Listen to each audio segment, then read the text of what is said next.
Off-grid solar home system or standalone solar system. So basically off-grid kind of a system and standalone system, it is a one and the same system actually.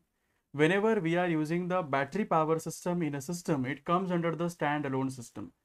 So whenever we are not providing any kind of a grid supply for the solar home system, it comes under the category of the off-grid kind of the systems over here.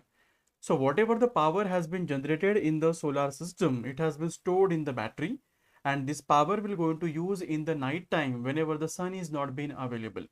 And once the power of a battery has been completed or finished over here, so that time again we required to wait for the sun power which should be fall over the solar panel. So basically the off-grid kind of a solar system or the standalone system, it totally depends upon the solar power only. So let's say in the diagram in the solar home system, we are just installing the numbers of the solar panel over a rooftop area of any kind of a consumer who wants to install the solar home system over its rooftop area. And that also powering for the AC home appliances in the corresponding system. So that is why basically we require to include the off-grid kind of a inverter to deal with such kind of a system. So whatever the power has been generated by the solar system or the solar panel, whenever the radiations from the sun energy, it is falling over the solar panel. So this energy what we are getting, it is the form of a DC energy we are getting, and this energy we are supplying to the off-grid kind of the solar inverter over here. So necessary what inverter we are using, if I want to power for the DC to AC appliances over here, so that time compulsorily it will be the off-grid kind of a inverter will be required.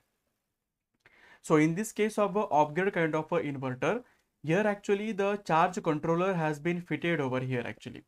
So most of the cases whenever we are talking about the modern type of the solar home system, in the inverter itself the charge controller has been fitted. In some cases, whenever we are using any kind of the normal UPS over here, so that time we require to include the charge controller in a system over here actually. So basically, if I want to power the DC appliances, so there is no need to use the solar inverter in the system. But if I want to power the AC systems, so that time compulsorily the off-grid kind of a inverter we have to use in the systems over here actually. In this off-grid inverter, the first parameter is the charge controller, which is also called as the variable DC converter into the stable DC converter over here.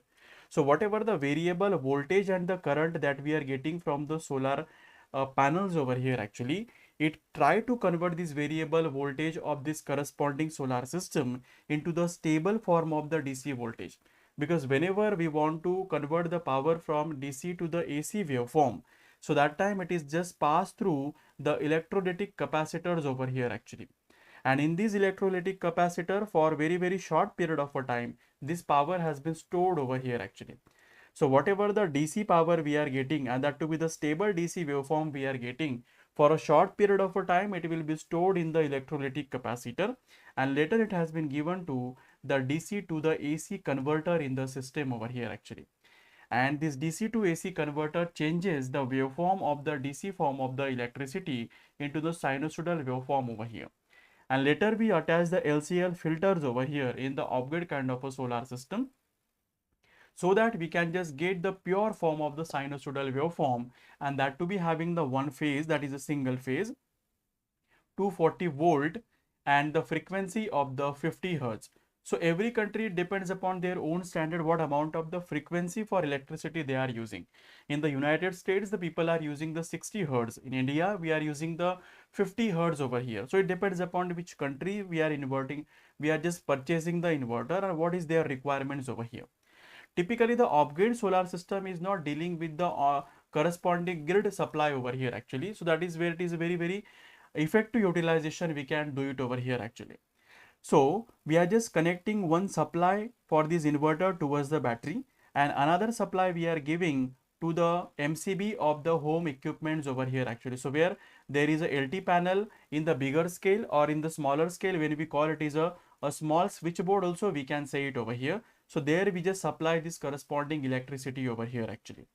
So in the daytime, whenever the power has been generated by this corresponding solar system, it has been first preferably it is given to the battery supply over here actually, so that the battery will going to get charged from this DC solar supply whatever we are getting actually.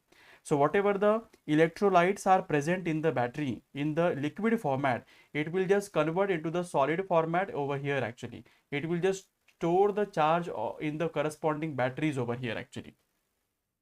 And whatever amount of the excess unit has been generated, that we are going to send it to the corresponding home appliances.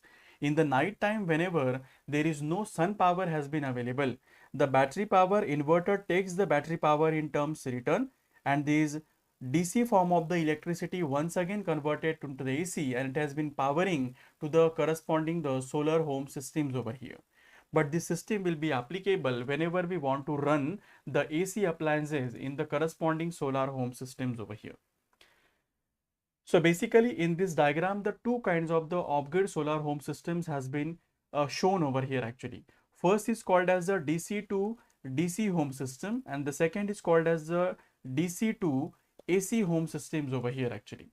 So in this case, the power from the panel we are giving to the charge controller, and the wiring connections we are giving to the battery, and again the one wiring connections we are giving to the DC home appliances over here. So basically here we are avoiding to use of the solar inverter because we are running the DC appliances.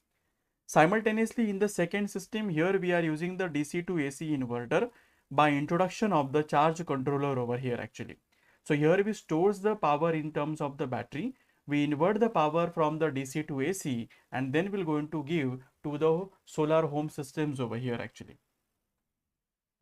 Whenever we talk about what do you mean by the off-grid kind of the solar system, so the off-grid system is not connected to the electricity grid. That is a very important parameters over here, and therefore it requires the battery storage in the system, and that is why it is called as the standalone solar system.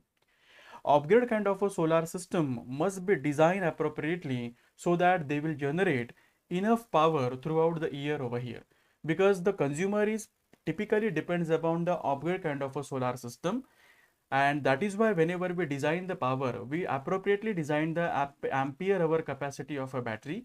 We just calculate what is the watt hour ranges of the corresponding equipment and what is the on an average consumption for the consumer on the monthly basis over here. So as per the daily requirement of the consumer, we just decide how much amount of the batteries has been required, and each battery, what do you mean by the corresponding ampere hour ranges over here actually. So that is why the enough capacity of a battery we want to design for the home requirements. So it will have a enough depth of the winter when there is a generally much sunlight has been available. So appropriate designing will be must in the off-grid kind of home systems. Whenever we talk about the cost parameter, as per the we know the battery cost is higher actually compared to the other kind of a system. So it is quite expensive will be there actually whenever we just introduce the batteries or number of batteries for storage capacity. But nowadays as per the development has been coming up over here actually, the cost of the battery is also decreasing over here.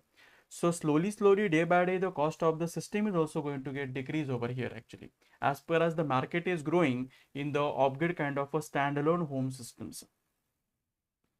Whenever we talk about how many numbers of the components that are been involved in the designing of the off-grid solar system, one is the solar PV modules are required, which is a very quite important components are there. Other is the off-grid kind of a solar inverter is required. If we are not using the off-grid inverter, then we require the charge controller over here, and we require the normal UPS over here, or any kind of the solar, any kind of the inverter, we can just choose it over here. Only thing is what we are using the charge controller just to change the variable DC form of the electricity into the stable DC form. Then the UPS can convert the DC form of the electricity into the AC form of the electricity over here. Then we require the mounting structure to hold the solar panel over the rooftop area or ground mounted area, whichever area has been available for solar home systems.